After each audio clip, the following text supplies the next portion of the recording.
All right. This time we have the charcoal and paper so that I can explain to you visually the concept that I was talking about. For example, the line itself, the quality of line, etc., the difference between drawing and design. And I told you that design derives from disegno, which is changing, transforming. I love this word. Transforming what you see, the sign. Okay? And all the phenomena in this universe, they are signs in a Platonic world. Because I was saying all this concept of centric world, where you are the center of it. There's need for ladders, to go up and up and up and get closer to the essence of the world.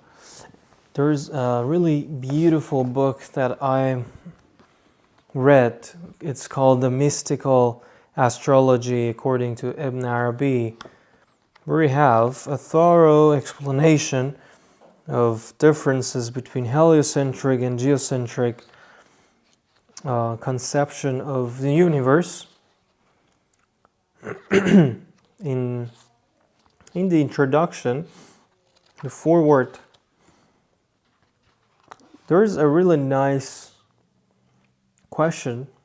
Let me read it for you. It says, as the term astrology means the practical application of astronomy to human use, our response to it must necessarily hinge on our understanding of what it means to be human.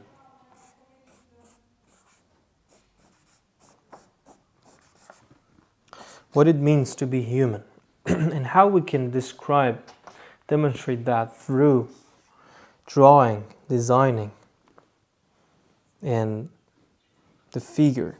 So the reason I decided to plan this course using human figure as the object to study is exactly this, because if you learn to draw and design the human body, it's a way to gain knowledge about it.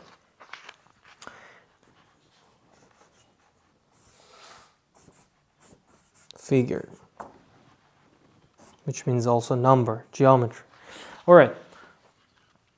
Line is the first visual element that we love to talk about. Each line that you make has two separate aspects. First one is the quality.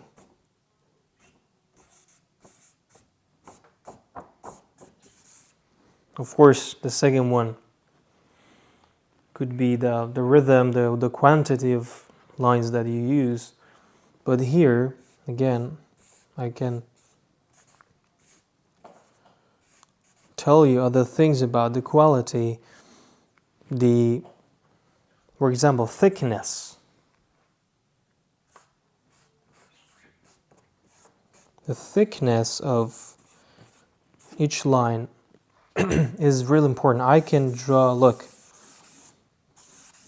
this soft, thick line is different from a narrow, you see, a tiny, dark line here. They have different meanings and feelings as well. So you have to learn how to control these two type of lines. So there's thickness, and then the other part is darkness of your lines. So thickness and darkness. How thick, thin, dark, or light you want your lines to be when you're drawing. So let me use a tissue here and clean up a bit of words that This is the good thing about charcoal, because you can make up space always on top of your drawings.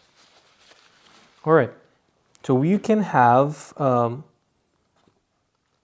when you mix up darkness and thickness in the line quality, you can mix up light, thick. Look, this is a light, thick line. You can have a dark, thick line. Look, these are different. And through this difference, you can create depth.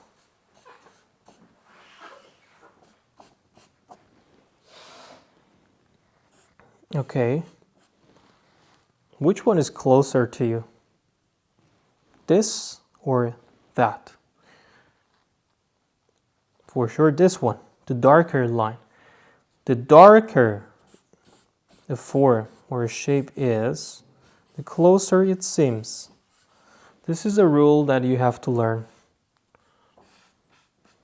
So this square seems closer to you because it's darker, and the others, they kind of dissolve into the the white space on paper.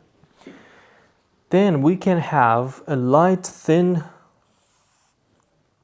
line like this and a dark, narrow line. So far I told you 4 different possibilities. What we use usually to start a drawing is this line. I want it to be clear. When you draw and you want to sketch, this is the perfect line because it's thin, clear, and it's light. So you are diminishing the possibilities to have any vague and unclear shape, or visual message. So your communication visually is going to be clear. And clarity is the most important characteristic that your drawing should have. All right, so let's recap. You have line, okay, line as a visual element. There's also another book that I would love to recommend to you. It's called A Primer of Visual Literacy by Donis A. Dundas. In a chapter, it talks about line itself, and I love the definition of line here. So let me read that to you. So it goes, line is the indispensable means for making visible what cannot be seen, what does not exist except in the imagination. Line is also a tool for notation systems, writing, for example. Writing, map making, electric symbols, and music are all examples of symbol systems in which line is the most important element. But in art, line is the essential element of the drawing, which is a notation system that does not stand for something else symbolically, but does capsulize visual information. So when you learn this different characteristics, then you can encapsulate much better the visual information, boiling it down to a state of reduction where all superfluous visual information has been stripped away and only the essential remains. This spurness has a highly dramatic effect in drawings or dry points, woodcuts, etchings, and lithographs. All right, there are two words that I would pick up: reduction and essential. If we were talking about the essence is away from appearance. So the apparent world, the visible world, has a lot of details, information. You cannot notate all of that. And you have to reduce, the what you want to draw into few elements, which is line here. Okay, and focus only on the essential. Let me add this word as well, essential.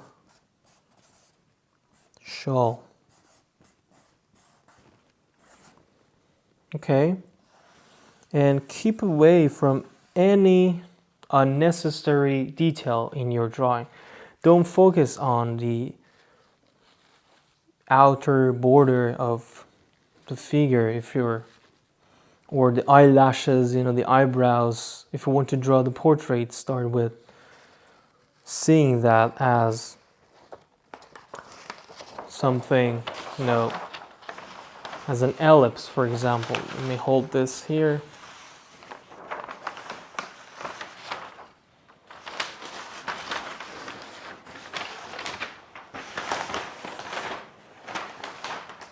All right. If you want to draw the portrait, don't start with drawing the eyes and the nose. That's not the way you have to see that. You should start with seeing face as an oval shape. Okay, and this is the right approach, where you focus on the essence of the form.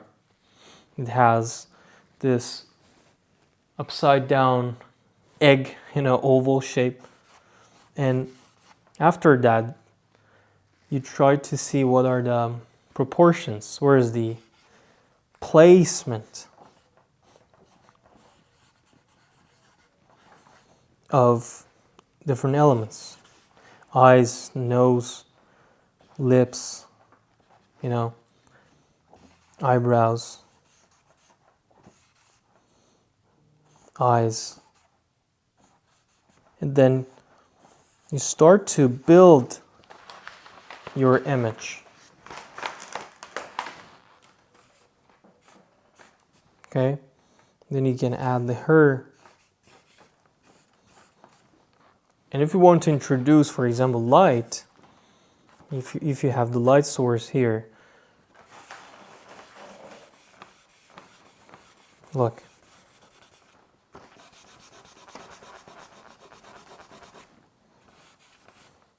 I'm gonna have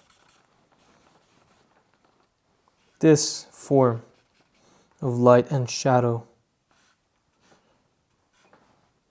in your drawing. This simple way of seeing and focusing only on essentials enables you to get away from unnecessary details and focus on what you want to say, the emotions you want to convey to the audience. Okay? It was a really simple example I wanted to show you. So let's come back to the line itself. You have the thick lines,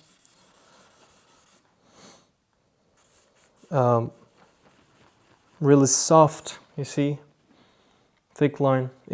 And this difference creates a really interesting spatial quality. And then you have this narrow, dark line and a lighter one.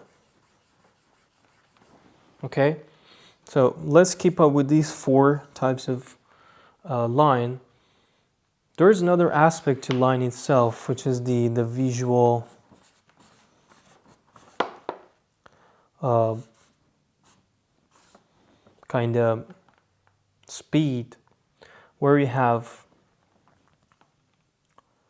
or let's say the visual movement. You can have a slow or a fast visual movement. If you draw a long line like this, you have a really fast visual movement. If you do this, you have a slow visual movement. So bringing one of the teachings of Leon Battista Alberti in his book De Pictura,